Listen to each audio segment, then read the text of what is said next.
toutes et à tous et bienvenue dans cette nouvelle édition du journal de 20h. Et aujourd'hui, au programme, nous allons voir ce que représente en France la centrale nucléaire de Belleville.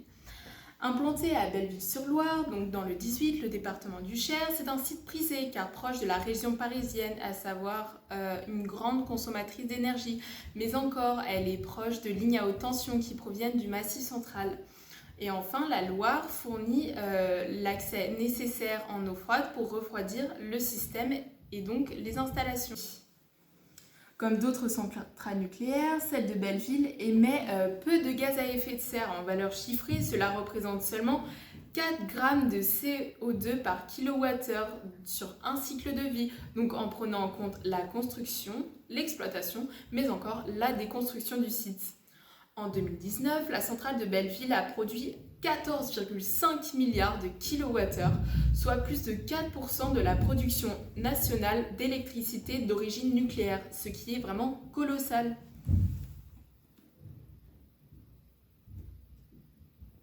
Cette centrale est certifiée ISO 14001, mais que cela signifie, me diriez-vous? Et c'est normal, je suis là pour vous répondre. Elle est attentive à la prise en compte de l'environnement dans ses activités, donc à savoir que toutes les nuisances potentielles ont été prises en compte avant la construction, à savoir la radioactivité, la chaleur, le bruit, les rejets chimiques, l'impact esthétique. C'est essentiel que tout cela soit mis en question avant la construction du site.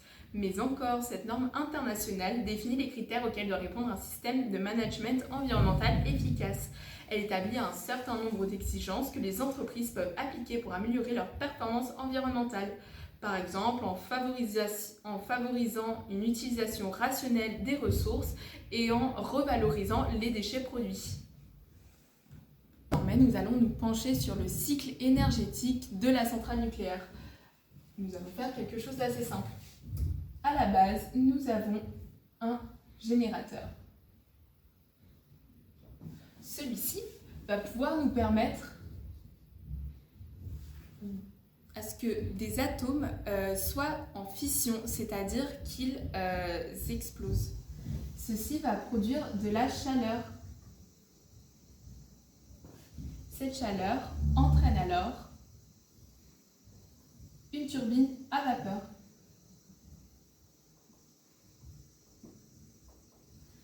De cette turbine va naître un mouvement cinétique.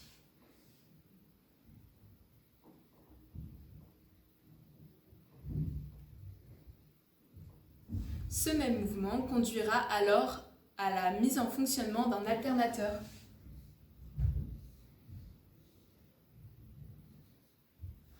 Enfin, à la fin du cycle, nous aurons la dite et prisée électricité.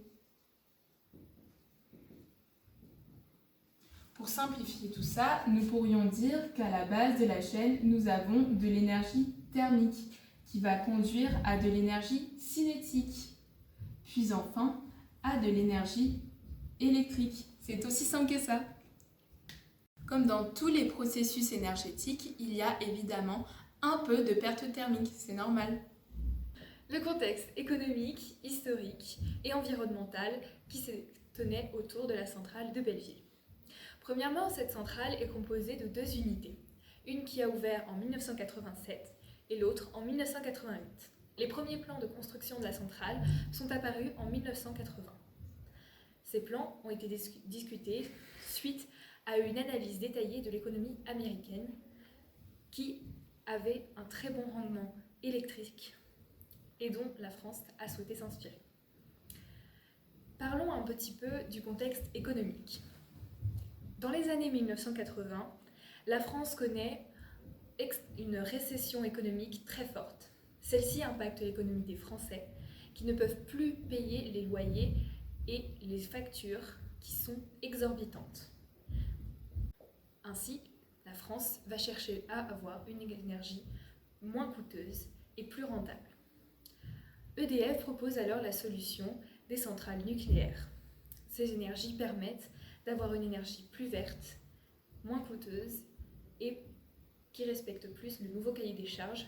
Dans ce nouveau cahier des charges, on compte également une clause environnementale qui est très présente. En effet, dans les années 70, de nombreux mouvements écologiques se sont mis en place. On parle de Greenpeace, on parle de manifestations. Le contexte écologique inquiète tout le monde. En 1980, ceci s'amenuise un petit peu, mais reste très présent dans les esprits. On cherche tout de même à avoir une électricité verte. Donc, pour le contexte environnemental, on peut dire qu'on cherche à répondre à de nouveaux besoins et donc l'énergie verte fait son apparition. La centrale à eau pressurisée est sous toutes les coupes. Pour finir, la centrale de Belleville a été choisie car celle-ci a permis d'avoir un coût de construction assez faible pour un rendement électrique qui pouvait largement compenser. Les réacteurs ont coûté 3,4 milliards. Cependant, la centrale répondait à des normes de construction de l'époque. Et aujourd'hui, en 2019, pour la centrale, on a dépensé plus de 19 milliards. Le budget, donc, a légèrement évolué. Mais cette énergie restait donc un véritable atout pour les... Donc la centrale de Belleville dispose d'atouts majeurs. Donc tout d'abord, il y a un investissement auprès de la jeunesse. En 2010, plus de 434 personnes ont été employées. Et donc ces nouveaux arrivants permettent de renouveler et de maintenir les compétences de la centrale nucléaire de production d'électricité. Et chaque année, elle propose des formations en apprentissage, ainsi que des stages plus ou moins longs. Dans un second temps, nous verrons que la centrale s'investit dans la communauté. Donc pour promouvoir une nouvelle façon de voir les relations à centrale auprès de ses partenaires et des élus locaux, elle a soutenu 14 projets locaux en lien avec l'environnement, la solidarité, la culture et le sport. Chaque année, elle organise des concours ayant pour objectif de sensibiliser les enfants au tri et au recyclage des piles et des batteries usagées. Et durant l'année scolaire 2018 à 2019, 43 établissements scolaires ont permis de récolter plus de 8 tonnes de piles et de batteries usagées. Dans un troisième temps, au niveau des associations, on peut observer un engagement majeur de la part de la centrale. Donc, ils ont récolté plus de 3 000 € pour l'association française des myopathies dans le cadre du Téléthon. Et plusieurs actions ont été menées comme la 29e édition du fil de l'énergie Grand Ouest, le tour des 8 clochers, et du 22 au 25 mai 2019, il y a la fête de la nature, donc il y a eu des ateliers proposés par la centrale pour faire de l'animation. De plus, il y a une politique de transparence qui a été mise en place par les riverains qui habitent non loin du site de Belleville. Et en 2020, la centrale a aménagé 3 bassins de confinement pour les déchets radioactifs scellés par de l'eau et du béton. Enfin, il s'engage sur le long terme, donc il vise le prolongement de l'exploitation des centrales et l'augmentation du niveau de sûreté. Et cela se traduit par un nombre important d'interventions techniques et d'installations, d'investissements et de travaux de grande envergure. Et enfin, on peut voir que le site est surveillé.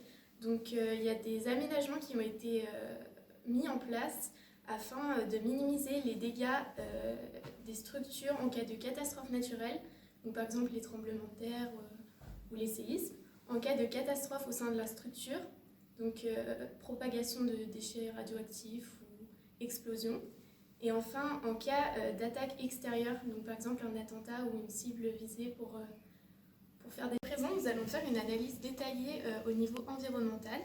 Donc la politique développement durable du groupe EDF s'inscrit dans un contexte externe marqué par les attentes de l'engagement des entreprises sur la mise en œuvre de l'accord de Paris. Donc la centrale de Belleville-sur-Loire s'implique aussi dans le recyclage. Donc ainsi, 91% des déchets conventionnels produits sur le site sont traités. Il y a de nombreux événements environnementaux qui ont marqué ces dernières années. Donc l'activité liquide rejetée a été de 0,18 GBQ par tranche. Donc cela veut dire que nos déchets en gaz sont rares et en iode sont faibles aussi, puisqu'ils ne dépassent pas les limites imposées. Concernant le tritium, il est préférable de le rejeter sous forme liquide afin de réduire la pollution. Toutefois, les rejets ils sont en hausse par rapport à 2018, puisque la quantité de morpholine, qui est un liquide chimique aussi utilisé dans la création du caoutchouc, rejeté dépasse les 300 kg, mais cela ne représente que 28% de la limite de rejet annuel. Et à la fin de l'année 2019, le taux de valorisation globale des déchets de la liste verte est de 98,9%. Donc c'est un résultat qui confirme la tendance des années précédentes. Et au total, 95,2% des déchets conventionnels ont été recyclés ou valorisés. Et pour finir, en 2019, le niveau de propreté radiologique atteint 90% de locaux propres hors bâtiment réacteur. Voilà, c'est tout pour ce journal. Merci d'avoir regardé notre édition spéciale.